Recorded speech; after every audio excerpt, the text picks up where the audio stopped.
رسول اللہ صلی اللہ علیہ وسلم نے اپنے ساتھیوں کو ان کے مقابل کھڑا ہونے کا حکم ارشاد فرمایا۔ حضرت سیدنا بلال رضی اللہ تعالیٰ عنہ نے اذان دی،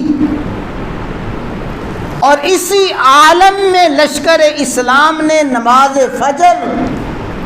رسول اللہ صلی اللہ علیہ وسلم کی اقتداء میں ادا کی۔ کیا منظر ہوگا اس اذان کا، اور کیا ایمانی کیفیت ہوگی اس نماز میں نمازیوں کی۔ اور میدان احد اپنی خوش قسمتی اور اپنی خوش نصیبی پہ فخر کر رہا ہوگا۔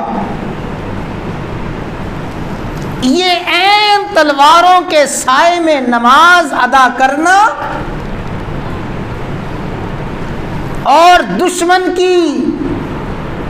عین صفوں کے پاس پہنچ کے اذان اور تکبیر اور نماز کی ادائیگی،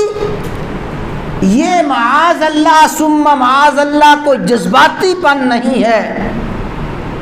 یہ رسول اللہ صلی اللہ علیہ وسلم کی وہ سنت مبارکہ ہے، آپ کا وہ اسوہ حسنہ ہے جس نے مسلمانوں کی قوت اور طاقت کو اور مسلمانوں کے استحکام کو اور مسلمانوں کے غلبے کو چار چاند لگائے ہیں۔ اور اس طرح رسول اللہ صلی اللہ علیہ وسلم کے اسوہ کو، آپ کی سنت کو، اور اس طرح دشمن کے مقابلہ میں بے خوف و خطر آ جانے کو جب تک امت مسلمہ اس اسوہ کو اپنائے رکھے گی اور اپنائے رکھا ہے، اللہ نے غلبہ، قوت، طاقت، شان و شوکت اسی اسوہ حسنہ میں رکھی ہے۔ نماز فجر ادا ہوئی، آپ نے خطبہ ارشاد فرمایا، اور وہ خطبہ بھی رسول اللہ صلی اللہ علیہ وسلم کے یادگار خطبوں میں سے ہے۔ آپ نے اس میں ہدایات ارشاد فرمائیں، اپنے جانثاروں کے جذبات کو اور ان کے ولولے کو برانگیختہ فرمایا اور حوصلہ، اور آپ نے ان کو شان اور شوکت کے ساتھ، عزت اور غلبے کے ساتھ میدان میں ڈٹ جانے کی ہدایات فرمائیں۔ صفیں درست ہوئیں، رسول اللہ صلی اللہ علیہ وسلم نے اس موقع پہ اپنا ایک عظیم تبرک تقسیم فرمایا۔ ہمارا المیہ یہ ہے کہ جب ہم رسول اللہ صلی اللہ علیہ وسلم کے تبرک کا ذکر کرتے ہیں تو ہمارا خیال عام طور پہ رسول اللہ صلی اللہ علیہ وسلم کی چند یادگاروں کی طرف، چند آثار مبارکہ کی طرف جاتا ہے کہ شاید آپ کا تبرک کوئی بال مبارک تھے، یا کوئی پانی مبارک تھا، یا کوئی تبرک کیا تھا۔ آپ کا میدان احد میں وہ تبرک تقسیم کرنا کیا تھا، اور آپ نے میدان احد میں اپنا کیا تبرک تقسیم فرمایا۔ روایات میں آتا ہے رسول اللہ صلی اللہ علیہ وسلم نے اپنے دست مبارک میں تلوار پکڑی اور تلوار پکڑ کے لہرائی، فرمایا میں یاخذ ھذا السیف بحقہ، اے میرے جانثارو بتاؤ تم میں سے کون ہے جو اس تلوار کو مجھ سے لے اور تلوار کو لے کے پھر تلوار کا حق ادا کرے۔ میں یاخذ ھذا السیف بحقہ، اس تلوار کو لے کے اس کا حق کون ادا کرے گا؟ ظاہر ہے سبھی نے ہاتھ بڑھائے، سبھی نے اپنی اپنی کوشش کی، اپنے اپنے جذبات کا اظہار کیا۔ یا رسول اللہ یہ تلوار مجھے ملے، یہ تلوار مجھے ملے، یہ تلوار مجھے ملے۔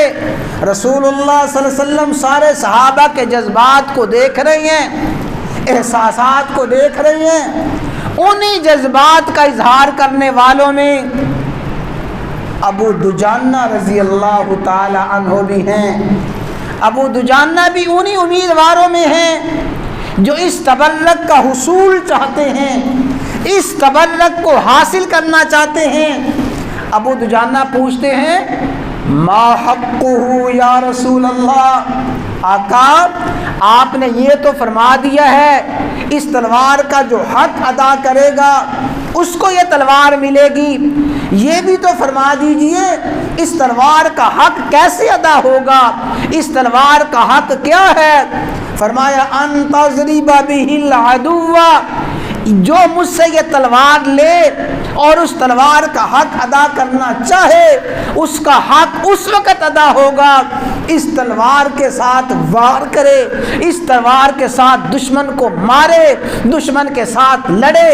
اتنا وار کرے، اتنی تلوار چلائے حتیٰ کہ تلوار ٹیڑھی ہو جائے اور تلوار ٹوٹ جائے۔ جب تک تلوار وار کر کر کے ٹیڑھی نہیں ہوگی اس وقت تک اس تلوار کا حق ادا نہیں ہوگا۔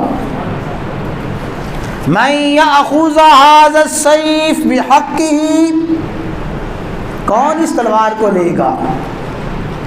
گویا رسول اللہ صلی اللہ علیہ وسلم نے اپنی تلوار لہرا کے اور اپنے تلوار کے حق کو بیان فرما کے امت مسلمہ کے سپہ سالار نے، امت مسلمہ کے قائد نے اور لشکر اسلام کے راہبر نے بتا دیا کہ اس طرح سپہ سالار ہوتے ہیں، اس طرح لشکر کے قائد ہوتے ہیں، اس طرح کمانڈر ان چیف ہوتے ہیں جو اس طرح اپنی فوج میں اور اپنے ساتھیوں میں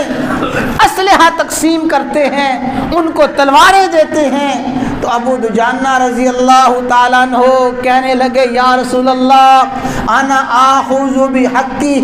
میں وعدہ کرتا ہوں کہ یہ تلوار مجھے دے، اس تلوار کا میں حق ادا کروں گا۔ رسول اللہ صلی اللہ علیہ وسلم نے حضرت ابو دجانہ رضی اللہ تعالیٰ عنہ کو تلوار عطا فرمائی، تلوار مل گئی۔